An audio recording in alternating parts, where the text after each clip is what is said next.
Some missing person cases linger in the minds of the public, especially when it involves mysterious disappearances of famous celebrities or unsolved cases that are seemingly impossible to solve. Some of these famous missing person cases have thankfully been solved, while other well-known cases continue to baffle investigators. The mysterious disappearance of Abbie Hoffman, a 52-year-old political and social activist, occurred in 1974. And while his missing person case has been solved decades ago, it's still well known to many. Long before he would become famous for his Woodstock incident and go missing years later, Abbie Hoffman describes his childhood in the 1940s as idyllic. But at school, he was known to get into trouble since he got into fights, played pranks, vandalized property at his school, and he was often found missing from school quite often due to being expelled. He would, however, graduate university with a BA in psychology in 1959, and the following year he met Sheila Carklett. Following this, Abbie Hoffman would become a famous activist during Vietnam, gaining further fame and notoriety in 1969 after a Woodstock incident during which he gave a profanity-laced speech with a megaphone during a performance by famous rock band The Who. Hoffman then wrote a book entitled Steal This Book, and when he was arrested in New York City in 1971 for attempting to sell $36,000 worth of illicit goods, he mysteriously disappeared after jumping bail. He personally reported his own disappearance to the police, and it would be a further 7 years before his missing person case was famously solved. During this time, he underwent plastic surgery and appeared in upstate New York under a new name of Barry Freed. He was eventually tracked down by law enforcement, and he served a 1-year sentence before passing away by his own hand in 1989. The famous disappearance of 18-year-old Natalee Holloway made international headlines in 2005 after she mysteriously disappeared during a trip to the Caribbean. Natalee had just graduated from Mountain Brook High School and was looking forward to attending the University of Alabama to study for a career in medicine. But before starting college, Natalee and 124 fellow students traveled to Aruba for an unofficial 5-day graduation trip. During the trip, however, the students excessively partied to the point where the Holiday Inn where they were staying stated that they would not be welcomed back the next year. On one such occasion, Natalee was visiting a bar and nightclub called Carlos's and Charlie's. What happened to Natalee Holloway that night is unsolved. She left the club at around 1:30 a.m. in the company of a Dutch honors student named Joran Vandersloot and 2 brothers, Deepak and Satish Kalpoe.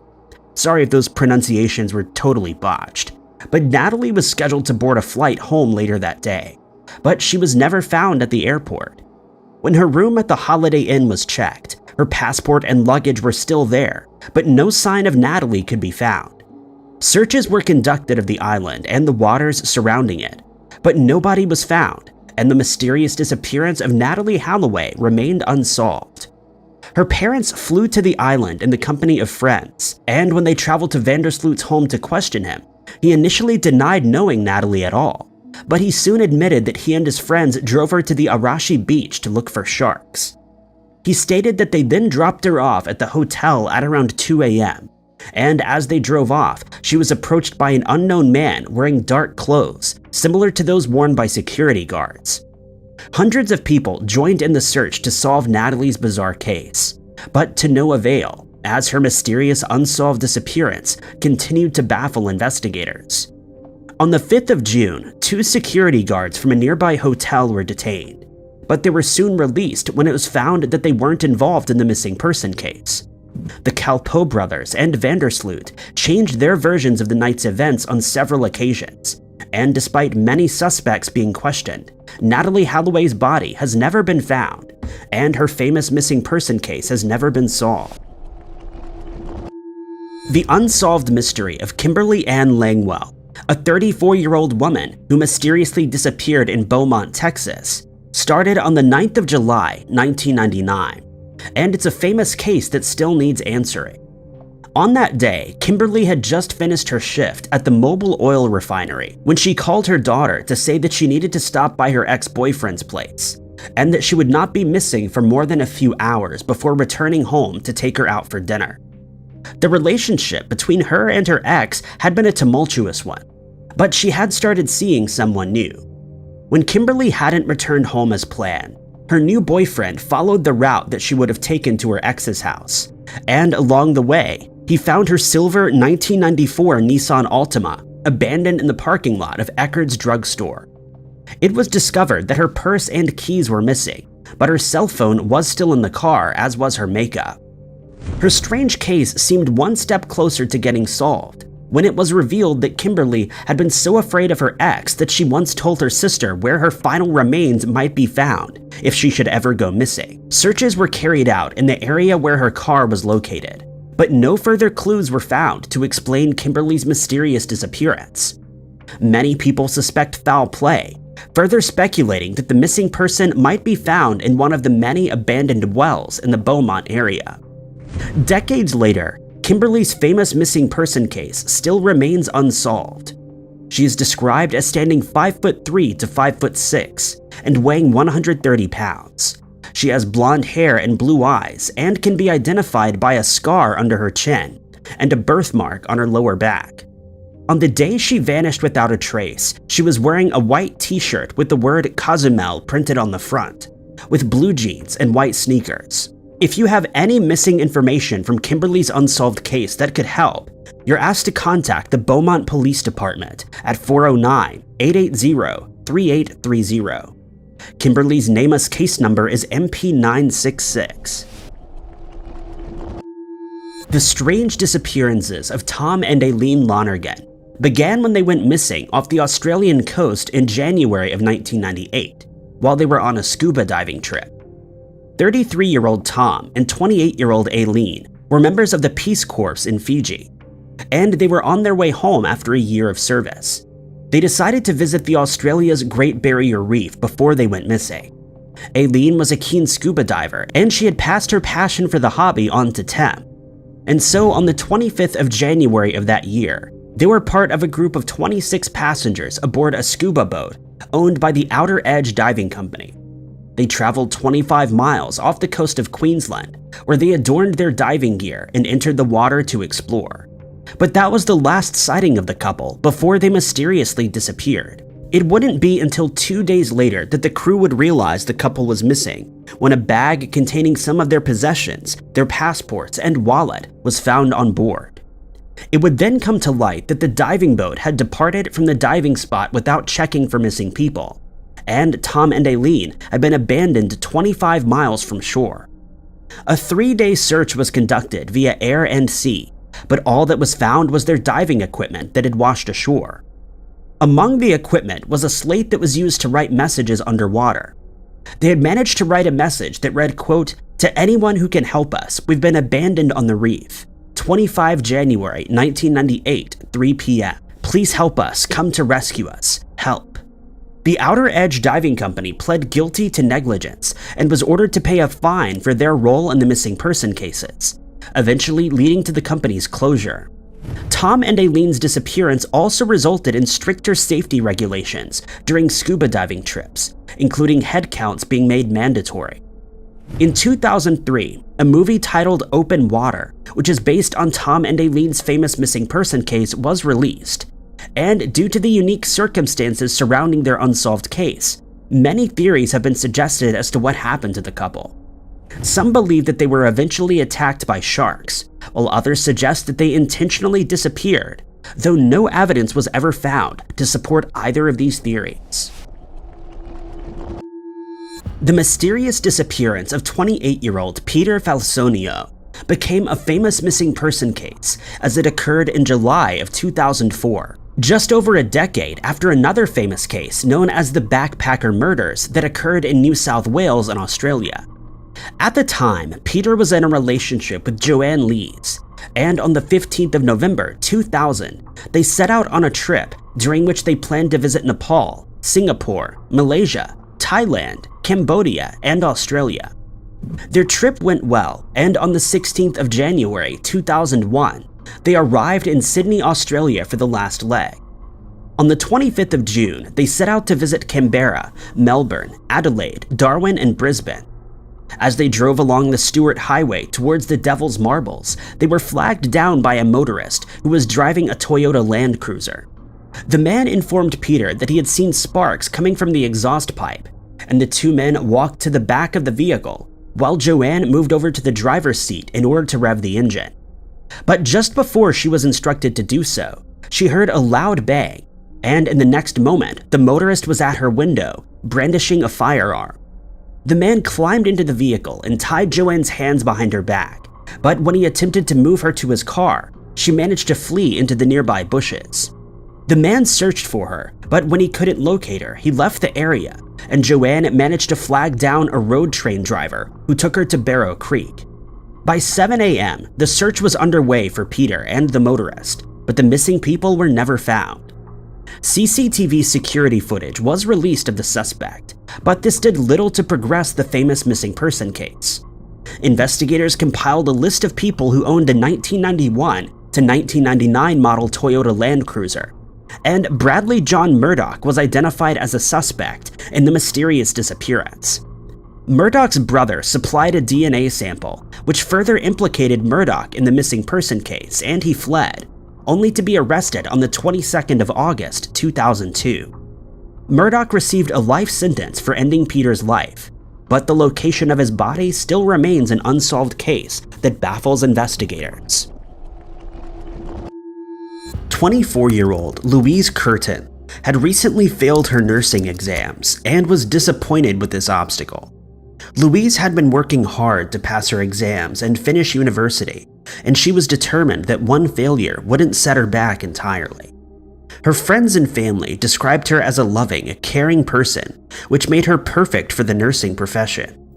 In June of 2001, Louise decided to go and spend some time in Germany with her half-German fiancé, 38-year-old Peter Simon, and his family to help clear her head and come back refreshed. The couple were living in Broadstairs, Kent, but as Peter was German, it was the perfect excuse to get away for a while. The trip started well. The two spent their time in Stassfeld with Peter's family, and there was no sign that anything was wrong. At the end of July, Peter returned to Kent, England to pick up some building supplies, and the couple agreed that Louise would travel back alone 2 days later, on July 30th, 2001. As the evening of July 30th rolled around, Peter panicked when there was no sign of his fiancée at the hovercraft dock. According to Peter, Louise had planned on taking a trip to Belgium and then a hovercraft to Dover, where he would pick her up and drive her home. Hours passed, and as more crafts came in, there was still no sign of Louise, so Peter began to panic. He called her family crying, asking what he should do and explaining the situation to them. At first, they tried to remain calm and tell him that she would likely be there soon, but as days passed, they knew something was wrong. Louise's sister, Angela, knew that something was up when Peter began telling her that he'd seen Louise's ghost in the days after her disappearance. Realizing that Louise wasn't coming home, her family contacted the British and German authorities to report her missing, and the German authorities were anything but helpful. They dragged their heels and were reluctant to take her case seriously, meaning that much time was lost. When the German authorities finally decided to take Louise's disappearance seriously, they spoke to Peter's mother, who was the last person believed to have seen Louise on July 30th. According to Peter's mother, she dropped Louise off at the train station and watched as she walked onto the platform. But people at the station that day told a different story. Witnesses and employees could not recall seeing Louise that day. So did Louise even board the train to Belgium, or did something happen in Germany? The British authorities worked with the German police. However, by 2011, the German police had dropped the case completely. Since July 30th of 2001, there has been no sign of Louise Kerton, and her surviving family members are desperate for answers. The Simon home was also searched in 2002. However, no clues were found. Louise is described as a white female, 5'1" with a slim build and short dark hair. She was believed to have last been seen wearing a white long-sleeve blouse, a long skirt, and black shoes, carrying a dark handbag and a green trolley suitcase. Anyone with information is urged to contact the Kent police on 01622 690 690 or the UK's Missing Person Charity at 116 000.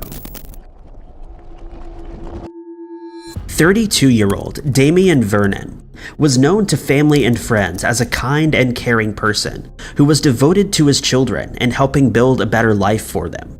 So when he mysteriously disappeared in December of 2004, his family were left with several unanswered questions.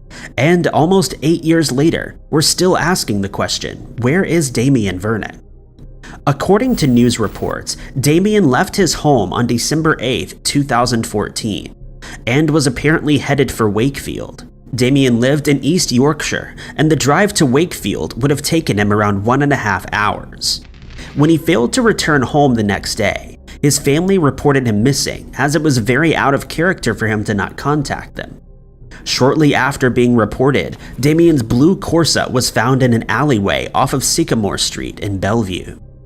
This discovery puzzled both investigators and Damian's family, as Damian didn't know anyone in Wakefield, so why was he there? One source mentions that he was possibly headed to Sheffield to pick up a new car. However, this detail has not been reported by any other sources. Investigators thoroughly searched his car, but found no sign of Damian. The Humberside police conducted several searches of the river in the days after he disappeared, but no evidence was found. Despite numerous media appeals and social media campaigns, no one has ever come forward with information about Damian's disappearance, and his case remains one of the most puzzling in recent British history. As the years pass, Damian's family haven't given up hope that one day they'll find out the truth of what happened to him. Anyone with information is urged to contact the Humberside police at 01482 220 393, quoting case number 438 of the 9th of December 2014. The disappearance of 27-year-old medical student Brian Shaffer is one of the strangest and most mysterious disappearances in recent times. Despite numerous searches and appeals, the police are no closer to uncovering what happened to Brian. In 2006, Brian was attending Ohio State University, where he was in the second year of his studies in medicine. According to those who knew him, Brian was kind and intelligent and had a bright future ahead of him. Unfortunately, this future was taken away from him in one of the most puzzling missing person cases on the planet. On March 31st, 2006, Brian and his roommate, William Clint Florence, decided to hit the bars and spend the night enjoying themselves. The two opted for the Ugly Tuna Saloona, a popular student bar just a stone's throw away from the university campus. According to Clint, the two had a few drinks at the bar before leaving and heading to other bars in the area. While making their way to the other bars, the two met up with one of Clint's friends, Meredith Reed, and the trio decided to head back to the Ugly Tuna and finish their night off there.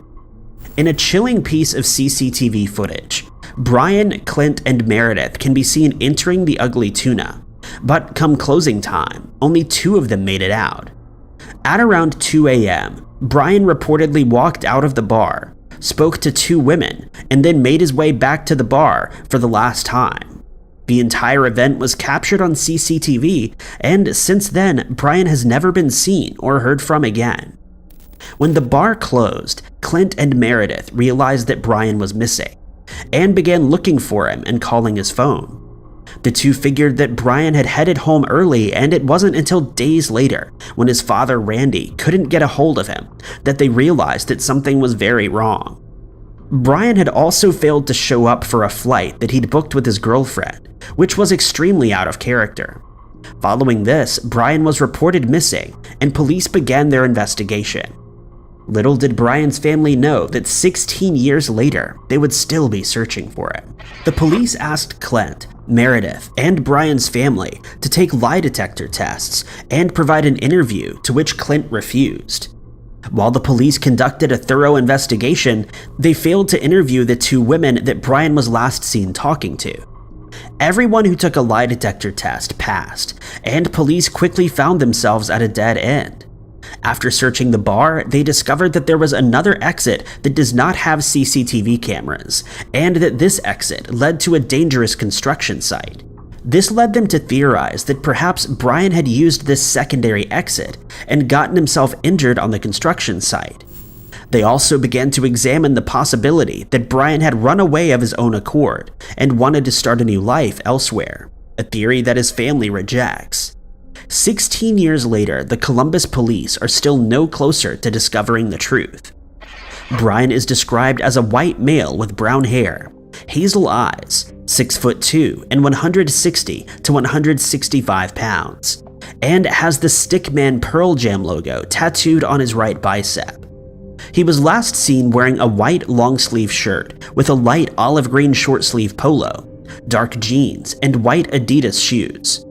Anyone with information is asked to contact Detective Robin B. Tucker of the Columbus Police Department at 614-645-4545, quoting case number 0602-86094.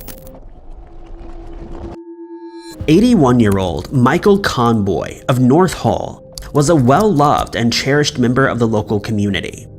Michael had lived his entire life here and had once worked for Hull Council, and everyone knew him as a happy and smiley person who would always help wherever he could.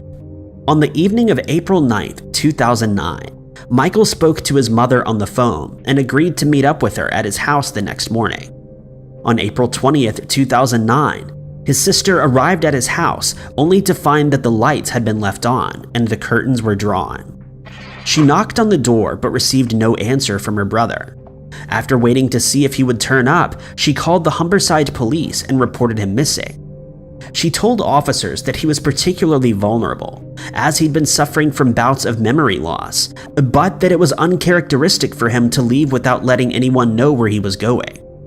After searching his home, the Humberside police found that Michael had left with just the clothes on his back and whatever change he had in his pocket. He hadn't taken his bus pass or his bank card, and there's been no activity on either since his disappearance. The Humberside police searched for Michael using the police helicopter, dive teams, and officers on the ground, but they all found nothing. On the 10th anniversary of Michael's disappearance, Detective Chief Inspector Stuart Miller of the Humberside Police made it clear that they've not given up their search for him. Michael is described as a white male, 5'4", with gray balding hair and a slim build. Michael had been suffering from memory loss after being discharged from the hospital with a viral infection, and his family are desperate for answers. Anyone with information is asked to contact the Humberside Police at 01482-220-393. 20-year-old Ashley Loring HeavyRunner of the Montana Blackfeet Indian Reservation was a kind-hearted and empathetic young woman who sadly became a part of the epidemic of missing Indigenous women that has been sweeping the United States and Canada over the past few decades. After learning about this epidemic, Ashley wanted to know what she could do to help. Just months later, Ashley disappeared, and ever since then, her family have been fighting for justice. Ashley was last seen on June 5th, 2017, at a party on the Blackfeet Reservation where she lived. According to her sister, Kimberly, she'd been messaging friends and asking for a ride to a party that night. We know that Ashley arrived at the party as a short video was posted to Facebook, showing Ashley sitting on a sofa, drinking and hanging out with her friends. After this, Ashley was never heard from again. When days had passed and Kimberly hadn't heard from her sister, she knew that something was wrong. Ashley had planned to move to Missoula in late June of 2017, and it was very uncharacteristic for her not to contact her family. Their concern grew when her father was hospitalized and they still couldn't get a hold of her. When she failed to turn up at her father's bedside, her family officially reported her missing, but the police were less than helpful. As Ashley was an adult, they were hesitant to kickstart a missing person investigation, and told her family that she was free to come and go as she pleased. This angered Ashley's family, who decided to begin their own search for her. It wasn't until 2 months after Ashley's disappearance that the Bureau of Indian Affairs became involved in her case and took over the investigation. While conducting their own search for Ashley, her family received a tip from someone who had seen a young woman matching her description running from a car on US Highway 89 on the reservation on the night that she disappeared. Her family quickly sprung into action, and after searching for a short while, they came across items of clothing that were tattered and stained. Kimberly told NBC that there was no doubt in her mind that these items belonged to Ashley. According to Kimberly, these items were sent for DNA testing, but as of June of 2021, they still haven't received any results. 5 years later, there's still no sign of Ashley Loring HeavyRunner. There's been little movement in her case, but her family are not giving up. Her sister Kimberly searches the Blackfeet Reservation, looking for any clues that might lead to her sister's whereabouts. Ashley is described as a Native American female with brown hair, brown eyes, and is 5'2" and between 90 and 106 pounds.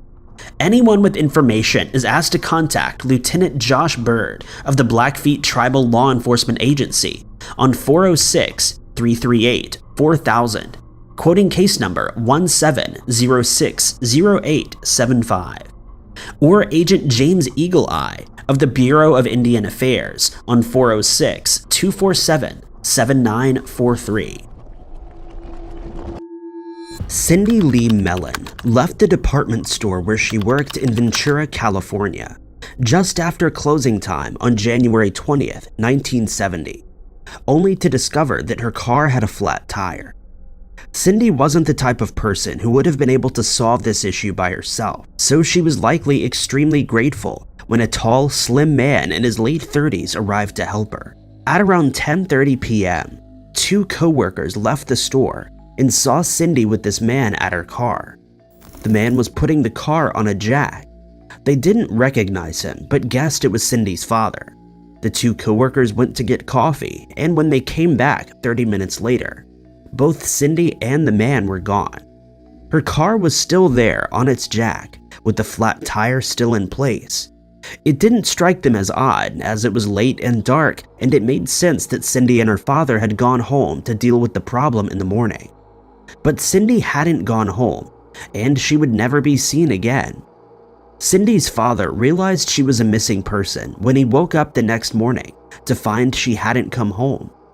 He hadn't been the mysterious individual helping her that night before, and hadn't realized anything was wrong. But when he found both Cindy and her car missing, he went to her place of work to see if he could get any answers. He found the scene exactly as Cindy's coworkers had seen it the night before. The spare tire was still on the ground next to Cindy's car, waiting to be put on. All the doors, the trunk, and the glove compartment were open. The police were called, and immediately foul play was suspected. This wasn't a crime of opportunity. The Good Samaritan ruse, where a creepy individual pretends to help a stranded person before kidnapping them or causing them harm, is responsible for a number of strange missing person cases, especially cases involving young women. That seems to be the most likely theory here, but the Good Samaritan in question seems to have manufactured the entire event. Cindy's father found her flat tire had actually been cut with a bladed weapon on the side. It's likely whoever was responsible for this was responsible for Cindy's disappearance. There have been a few potential suspects over the years, including a man who worked at the time laying down pipes at the side of the highway. But nobody was ever arrested, and the strange case remains unsolved. Both Cindy's parents have passed away, and it's likely the missing person case will only be solved if the individual comes forward. Bobby Nighthawk Horn was once one of the biggest radio personalities in Washington, D.C. In the 1960s and 70s, he was hugely influential in highlighting R&B music. Radio stations where he worked transitioned from rock and roll to R&B and soul music, and in 1977, he was working on setting up his own production company. He also is believed to have had ties with the mob. It was August 31st, 1977, when Bobby was last seen. He left a party in the District Heights area in his blue 1976 old Tornado and hasn't been seen since. He was reported missing after he failed to pick up his son from the airport, and an investigation began. Immediately, Bobby's connection to a concert that took place on the 4th of July was a point of interest. The concert had been co-produced by Bobby's production company, along with associates from the Genovese clan. It was planned to take place at the Take It Easy Ranch in Eastern Shores of Maryland. Shortly before the concert, Bobby allegedly had 2 thugs sell counterfeit tickets to the concert, doubling the number of people who would be in attendance. 2 days before it was supposed to start, both were found in the woods behind the ranch, having passed away due to bullets. The concert went ahead, and Bobby and the mob associates got into a disagreement with how many people were there. Bobby claimed there were only 100,000 people, while the mob believed it had been twice as many, which would have earned them about $1 million. So when Bobby disappeared, investigators believed the worst. He was also accused of several years of tax evasion and was due to show up in court for an arraignment. But investigators didn't believe that would happen, especially when his car was found. The car was found in a rural area of North Carolina. It was burned out, and there was no trace of Bobby anywhere. At this point, police began working under the assumption that Bobby was no longer alive, though his body was never found. Other associates with the concert also had their lives claimed by the mob in the following years due to the money they lost. If Bobby was another victim, he would be one of the only ones whose body had never been found. It's also possible he made his escape, given that he had the money to do so, but for now his fate remains a mystery. When students and teachers at Mount Allison University in Sackville, New Brunswick, learned that Chris Metallic was a missing person, they all thought he would be found relatively quickly. Now, more than 9 years after he disappeared, there's still no sign of the missing student. Chris was 20 years old in November of 2012. He was 6 feet tall, loved basketball, and was described as the peacemaker of his friendship group. On the night of November 24th, he was at a house party in downtown Sackville. He'd been drinking like most of the guests, and at about 1:30 a.m., he left the house to head home. He wasn't wearing any shoes, and a friend came across him and guided him back to the house and gave him a pair of flip-flops to borrow for the journey home. It was the last time anybody that knew Chris would ever see him. The walk home should have taken 20 minutes, but Chris never made it back.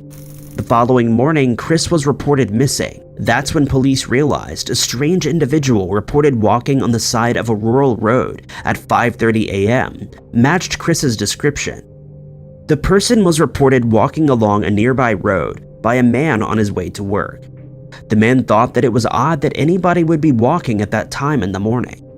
The exact location of the sighting hasn't been found, but police revealed that they were increasing their search to include Route 940, and the junction between those two roads was about an hour's walk from the house party. It was also very close to the Tentrama River. A few days after Chris's disappearance, the flip-flops he was wearing were found at the side of the road, along with footsteps later confirmed to be Chris's, and they led to the river. A search of the river took place, but no evidence was ever found, and the case remains a strange, unsolved mystery. There are too many unanswered questions related to this case. It's not clear why Chris left the party in the first place, why he didn't bother to get his shoes, and why they weren't given to him when he walked back to the house. Even drunk, Chris should have been able to make his way home, and after 4 hours of walking in the cold, it's likely he would have sobered up enough if he had gotten lost. It's possible he was suffering from hypothermia, which could have caused him to behave strangely, but that still leaves strange mysteries unexplained. At the time of his disappearance, Chris Metallic was described as Aboriginal, 6 feet tall, and weighing about 180 pounds, with dark hair and glasses. Anyone with information that could answer this unsolved case should contact the Sackville RCMP at 506-364-5023. Miguel Oliviveres disappeared without explanation more than 15 years ago from outside of a strip club in Portland, Maine.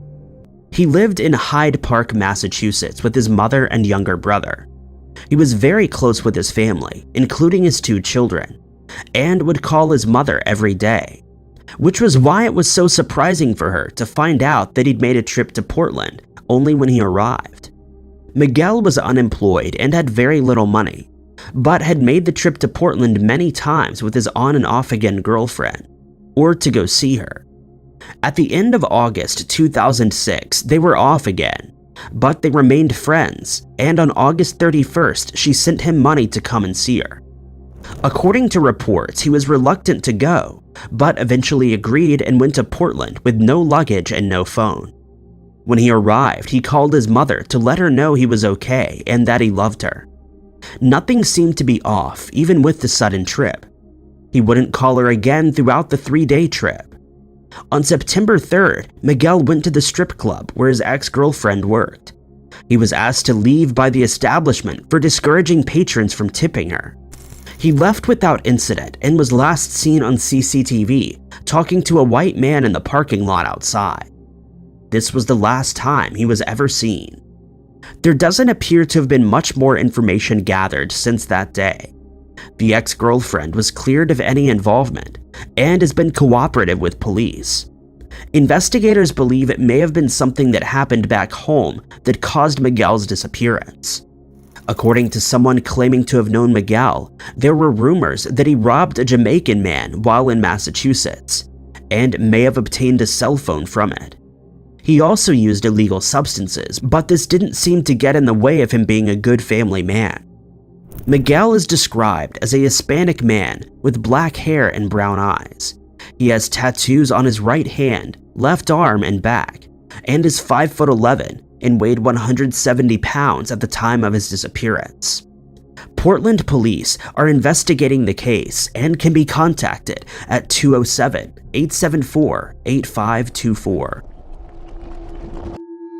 The disappearance of Stephen Clark is one of the strangest missing person cases. Put simply, almost 20 years ago, he walked into a public bathroom and never came out. Stephen was 23 years old in December of 1992. He was physically disabled after a road traffic accident when he was a child, but did well at school and during apprenticeships. On December 28, 1992, his father went to a local football match. Stephen wanted to attend too, but didn't want to buy his own ticket, so he instead went for a walk. He and his parents lived in the UK near the beach, and that afternoon he and his mother Doris went for a walk along the beach. They reached Saltburn, about 45 minutes away, at 3 p.m. Stephen needed to use the bathroom, and they visited the public toilets on a pier on the promenade. Stephen went inside before Doris decided she would also use the bathroom while they were still there. When Doris came back out of the women's restroom, there was no sign of Stephen. She assumed that he was still inside. After waiting a while, Doris figured Stephen must have started the walk home without her, but there was nobody home when she arrived, and she realized Stephen had gone missing. Despite extensive searches of the beach around Saltburn, no clues as to what happened to Stephen have turned up. In the years since, there have been sightings, though it's not known how many were credible. One woman claimed to have seen Stephen outside his home at the time he was supposed to be in Saltburn, adding weight to the theory that Doris and Stephen's father weren't telling the whole truth. An anonymous letter was sent to the police years later, claiming Stephen's parents took his life. In 2020, they were both arrested and thoroughly investigated before being cleared of any involvement. It seems likely the sighting outside of his home was incorrect. There were people on the beach that day, including 2 men with a young girl, who used the bathroom while Doris was waiting for Stephen. They took turns to wait with the girl while the others used the restroom. It's not clear if they were ever reached. Even though it seems likely whatever happened to Stephen happened while Doris was in the restroom, it's possible they may have bumped into him on the beach that day. This is such a perplexing case because there's no evidence, no motive, and no explanation for what happened. Given the relatively recent activity, There have been more appeals for information over the last couple of years. Stephen was 23 years old at the time of his disappearance. He walked with a significant limp and had nerve damage to his left arm. He had brown hair, and anyone with information on the case can contact Crime Stoppers at 0800-555-111. Hyun Song, also known as Cindy, was a young college student attending a Pennsylvania university. Back in 2001, she dressed up as a bunny and attended a Halloween party which was taking place on campus. She left the party and hung out with friends until around 4 a.m., which was the last time anyone saw her. She was soon reported missing, but police found no signs of a struggle or forced entry into her apartment. Her costume and makeup were found inside of the apartment, meaning that she had at least made it home before she disappeared. Yet nobody had any idea where she may have gotten off to. Just a short while later, a witness reported seeing a woman in distress inside of a car with an unknown male. The woman was crying out for help, but there was little the witness could do before they had driven away. The woman was never positively identified as Song, but due to the timing and location, many have accepted this as truth. Strangely, in 2003, a local man was arrested after the remains of 5 women were found buried in his backyard. While none of the bodies were Cindy, it was reported to police that the man responsible for these crimes had claimed responsibility for Cindy. Allegedly, they buried Cindy and several other girls in another location. In 2014, these remains were discovered, but Cindy's body was still not found. To this day, she remains missing and her case remains unsolved. On Halloween night back in 1955, Marilyn Dahman took her toddler son and infant daughter to a local supermarket in New York. While she was shopping, she left her children out in the car to wait on her, though when she returned, they were gone. While she had only been in the store for approximately 10 minutes, someone had robbed the car and taken both of the children. Her infant's baby carriage was soon found about a block and a half away, and inside the carriage was Marilyn's infant daughter, perfectly safe. The young boy, however, was never found. Some believe that he may have been kidnapped and given a new name and raised as a new man. This has never been confirmed, and DNA tests have been run routinely to determine if this is a possibility. To this day, no matches have been found. Police believe that it's extremely unlikely that Stephen was kidnapped and lost his life. Violence of this type was extremely uncommon for the time and area, and there'd be little motive for this to have taken place. Police remain hopeful to find Stephen one day, though for now he remains a missing person. Christy Vorak was only 13 years old when she went missing on Halloween night in 1982. She'd been living with her foster family in Washington, and around this time she was known to have frequently left the home and wandered the streets, though she was never considered to be a runaway or be involved in any sort of illicit behaviors. A report came in claiming that Christy was seen near a bus stop on the night of her disappearance, though this has never been confirmed as true. Because of this, some believe that she may still be alive somewhere and simply in hiding for one reason or another. However, in 1993, a little over a decade after her disappearance, Christy's name was added to the list of possible victims of the Green River Killer. She was never confirmed as being a victim, and the Green River Killer has never claimed responsibility. However, police are unsure of exactly what else could have happened since she's yet to turn up after all these years. Her foster family remains hopeful of finding her one day, but for now, her whereabouts remain unknown. A 40-year-old woman named Veronica attended a local bar on Halloween night back in 1996. She was known to have recently separated from her husband and had arrived at the bar wearing a Pocahontas outfit. She remained at the bar for several hours, but she was allegedly seen leaving with a man named Kevin during this time. This was only discovered after her friends began looking for her, as she'd never informed them that she had any plans of leaving. Kevin was soon discovered to have been a sex offender with numerous charges, and after leaving with Veronica in a Dodge truck, she was never seen again. A belt from her costume was found on the side of the road just a few weeks later, though no sign of she nor her body were ever discovered. Later on, Kevin was interviewed and admitted to leaving the party with Veronica, but denies any sort of malicious involvement. To this day, she's never been found and no further leads have been found in her case. At the beginning of each hunting season since her disappearance, the local sheriff issues a plea to all hunters to remain on the lookout for her, or at least for her remains, though still to this day no evidence has been found.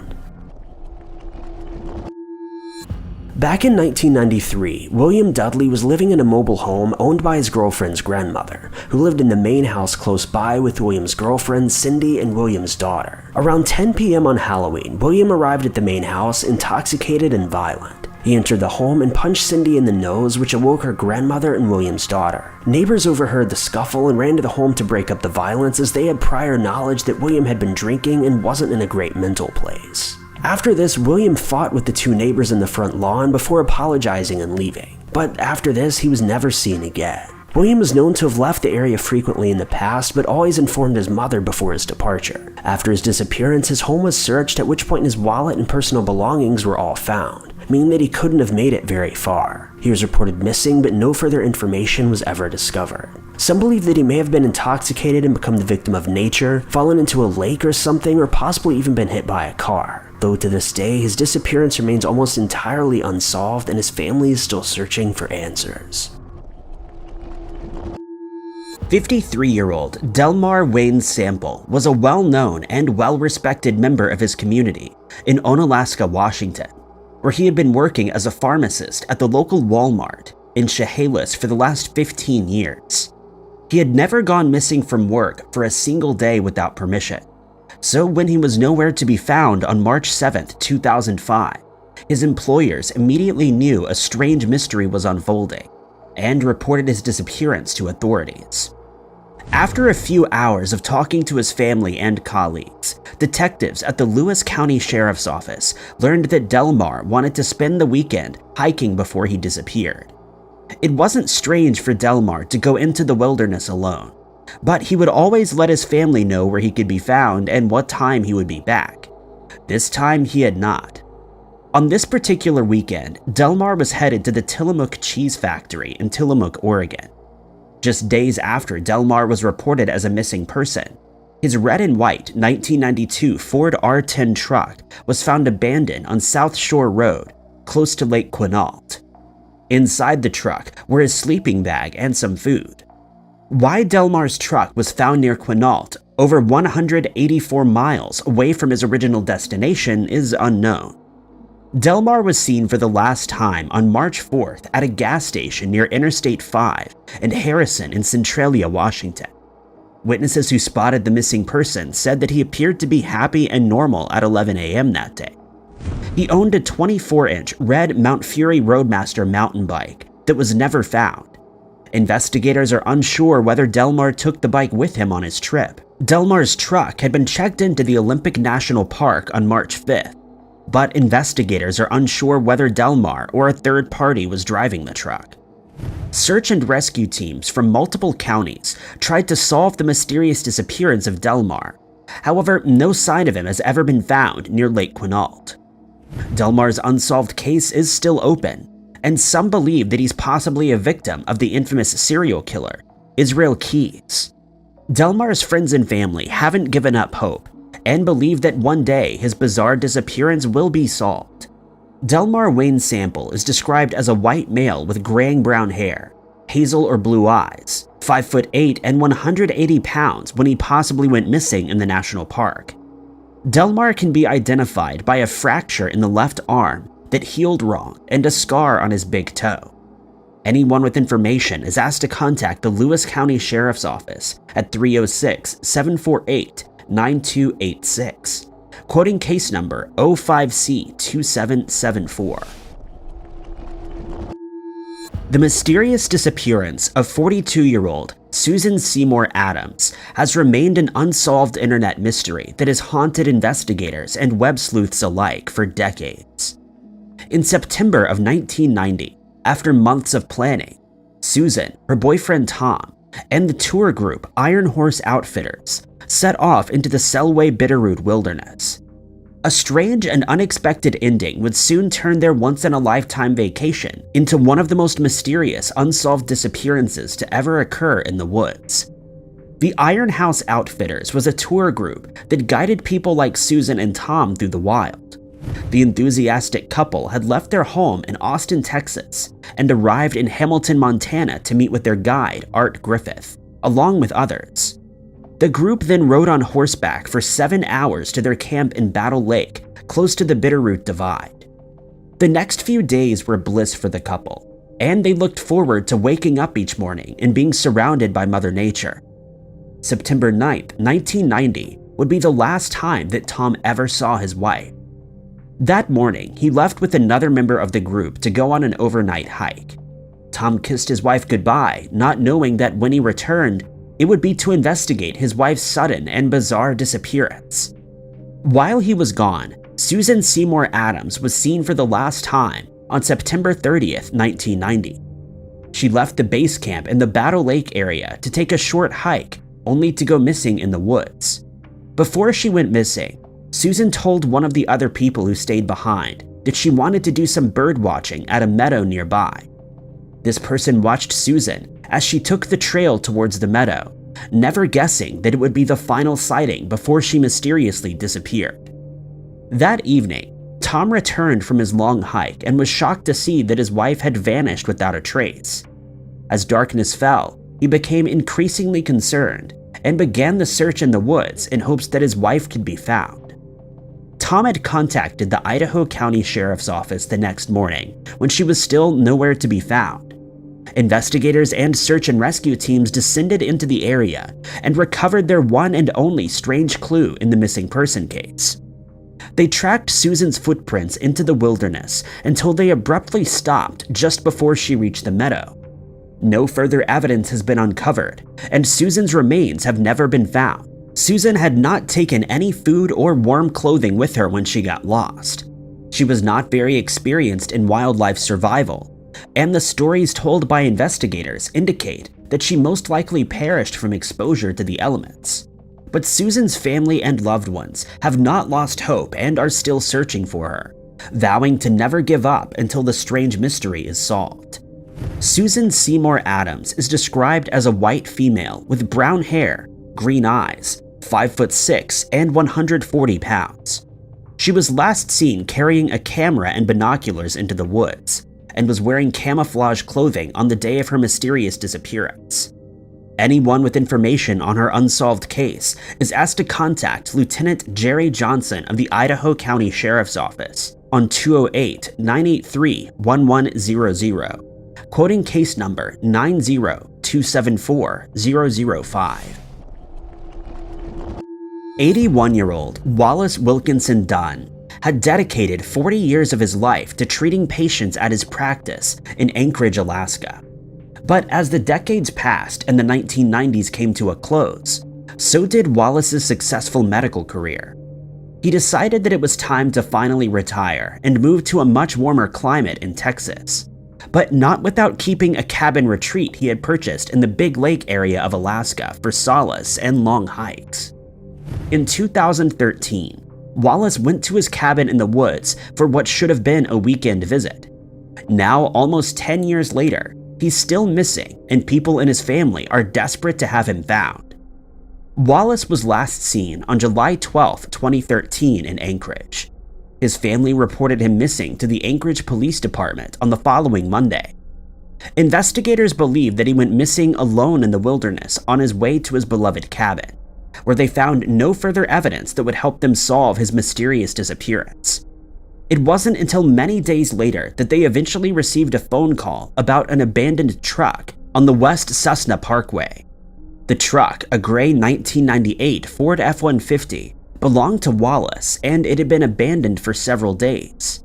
Investigators found inside of the truck Wallace's firearm, food, a chainsaw, and a generator. A witness claimed to have seen an unknown man matching Wallace's description in the Montana Creek campground in Willow, Alaska, on July 13th, just a day after he mysteriously disappeared. This witness would later tell investigators that the unknown man had asked him for a ride to the Denali National Park.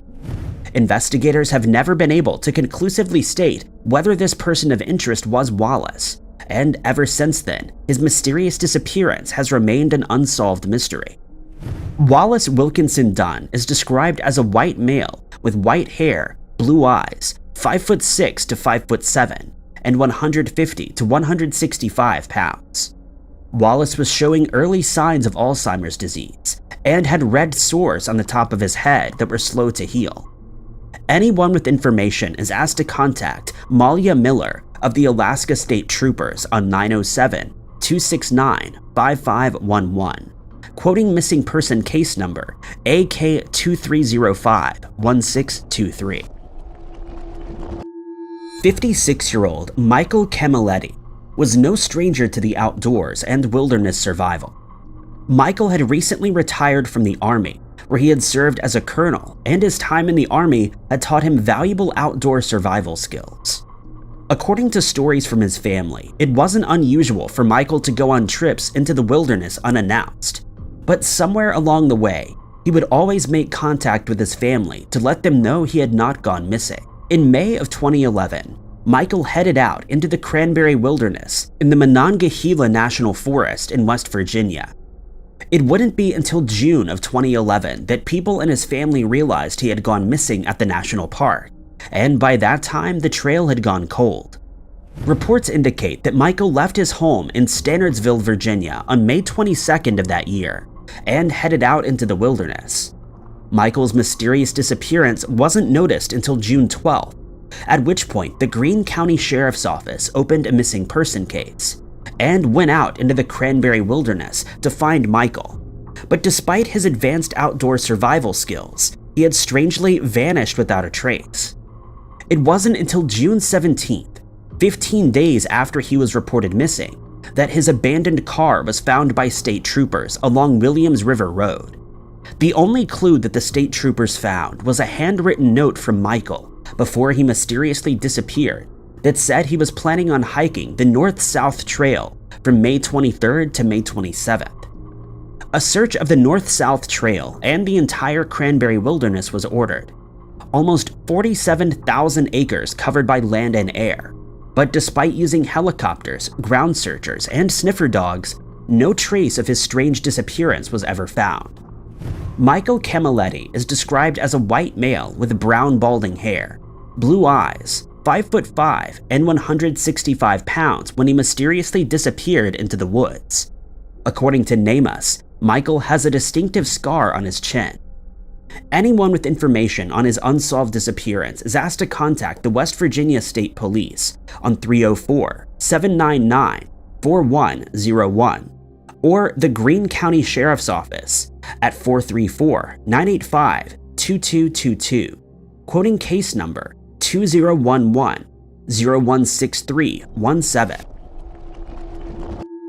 In 2014, 51-year-old Arvin Walter Nelson set out on his solo backpacking trip in the Los Padres National Forest.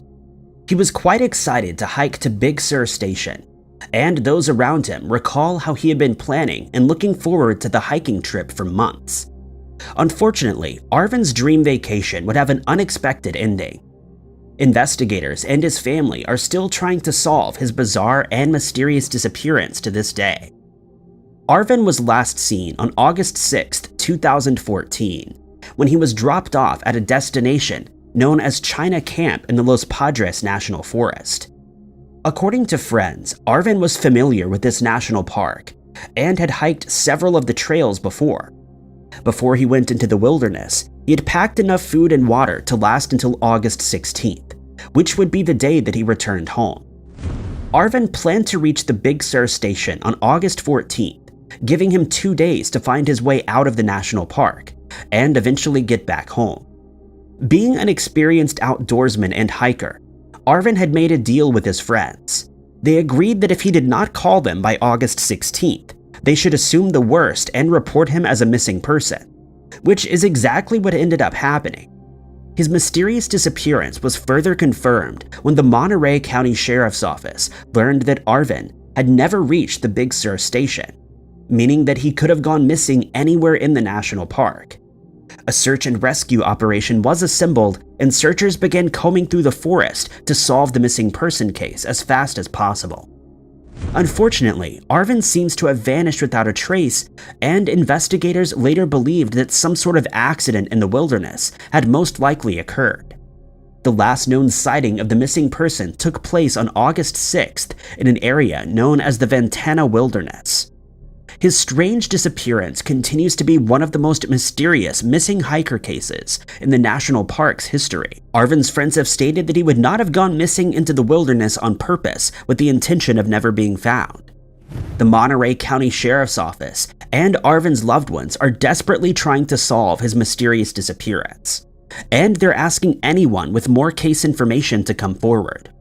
Arvin Walter Nelson is described as an African-American male with black hair, brown eyes, 6'3" and 200 pounds. The hiker went missing while wearing brown boots and carrying a dark blue backpack.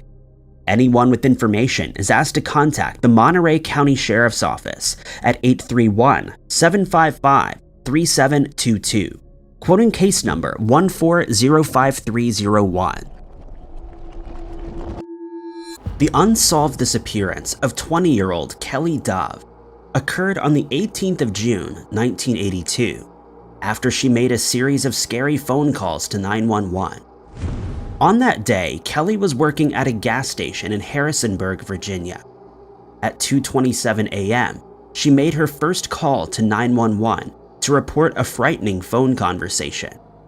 She was especially creeped out because earlier that day, an unknown man had entered the station while improperly dressed, but she said in her 911 call that she chose to ignore him. She told the 911 dispatcher that she believed it was the same mysterious man that was responsible for the chilling call, as he had driven around the gas station's parking lot for a while before her phone rang.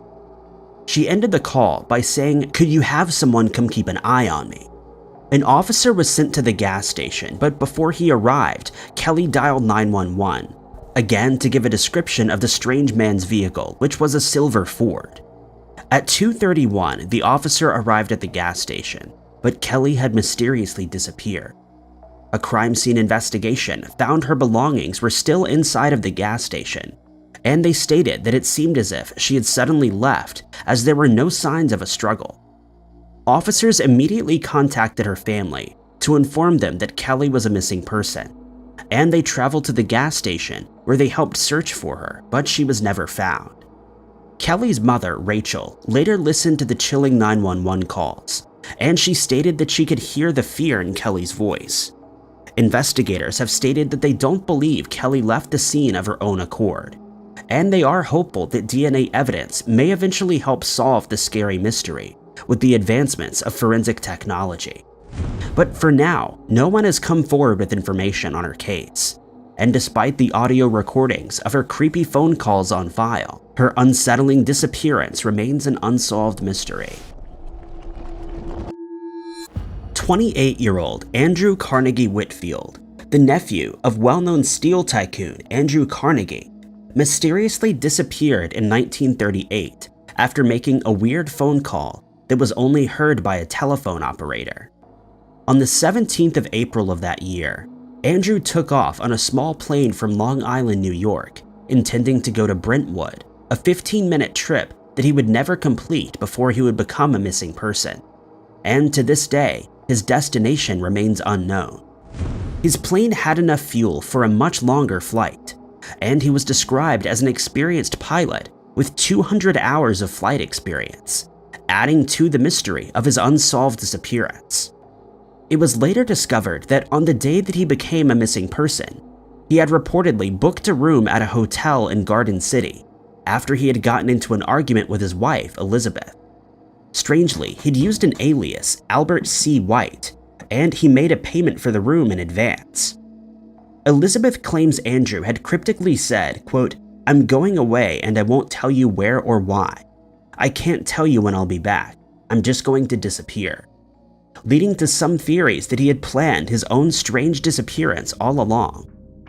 When the room was checked, investigators found all of his personal belongings, including his passport, clothing, and 2 life insurance policies totaling $12,000 to be left to Elizabeth. They also discovered stocks and bonds that were made out to himself and Elizabeth.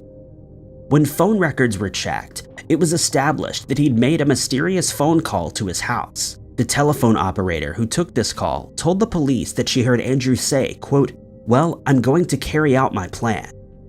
This led investigators to believe that Andrew was planning to end it all by purposefully disappearing into the ocean. A thorough search was carried out, but no sign of Andrew or his plane was ever found, and his unsolved disappearance remains one of the most famous cold cases in history. According to his family, the mysterious disappearance of Andrew Carnegie can be attributed to general restlessness and wanting a fresh start. Over the years, there have been many sightings of Andrew, but despite these leads being followed up, his whereabouts remain an unsolved mystery. The unsolved case involving the mysterious disappearance of Jessica Heeringa, a 26-year-old woman from Norton Shores in Michigan, started on the 26th of April 2013 while she was at work. Jessica was employed at an Exxon gas station, and she was working every available shift as her boyfriend Dakota had just become unemployed. This caused real stress in their relationship, and the couple was known to argue frequently. On the 26th of April, the day she went missing and was never found, Jessica stopped off at 2:44 p.m. to buy groceries before making her way to the gas station, where her shift was supposed to start at 4:30. By that night, her normal life would have become a scary unsolved mystery. A phone call to 911 was placed from the gas station at 11:14 p.m., and in the recording, a customer named Craig Harpster can be heard saying that he couldn't pump gas as there was no one present at the gas station, and that he wasn't sure whether or not it was an emergency. He added that there were 2 cars parked at the station, and he found it suspicious that there was no one around, despite the vehicles being there. When officers arrived at the scene, they found that the lights were on, but the employees were acting strangely. They then contacted the business's owner to inform him that the gas station had been left open and that people had reported their workers missing. One of the cars was found to be Jessica's, and inside, they found her wallet containing more than $400 had been left behind. The crime scene baffled experts because the cash register hadn't been emptied, and it didn't appear as if anything had been stolen. No signs of a struggle were found, but when the store's back door was checked, red stains were discovered on the floor, along with 2 batteries believed to be from a watch. They also found a battery cover for a laser sight mechanism meant as a small arms attachment. According to investigative reports, the last customer had been served at 10:52 p.m., and a friend of Jessica's told investigators that she'd been in the store with her from about 7:40 p.m. to 8:50 p.m. before she went missing. Testimony from the last customer of the night revealed that only she and Jessica were in the store, with no other people present. The store manager told investigators that she and her husband had witnessed a silver minivan arrive at the gas station at around 11 that night before pulling into the area behind the store. She added that the minivan's back hatch was open and that she saw an unknown person with something inside the van before closing the hatch and driving away. The driver of the van would later be identified as Jeffrey Willis, a very scary person who had multiple video recordings of women in carefully organized folders on his computer, folders that were named after their initials. The password to get into these folders was her initials and a date that was the last day after her disappearance. There was also another terrifying phone call in this case, one Jeffrey Willis had made to his cousin Kevin Bloom, asking him to help dispose of Jessica. And to the detective's horror, Kevin eventually admitted to helping his cousin bury the missing person in an unknown destination, somewhere near Sheridan Road. Jeffrey would be convicted of her mysterious disappearance, and Kevin for his terrible role as well. But despite Kevin leading detectives to the area where he thought Jessica was, the search was unsuccessful, and the dark mystery of where her remains are to be found remains unsolved. On the 3rd of May, 1992, 27-year-old Katrina McVey from Woonsocket, Rhode Island, mysteriously disappeared, and the only lead in the scary mystery is a strange phone call made to her mother after she had vanished. Before she became a missing person, Katrina was believed to be a street worker who was addicted at the time.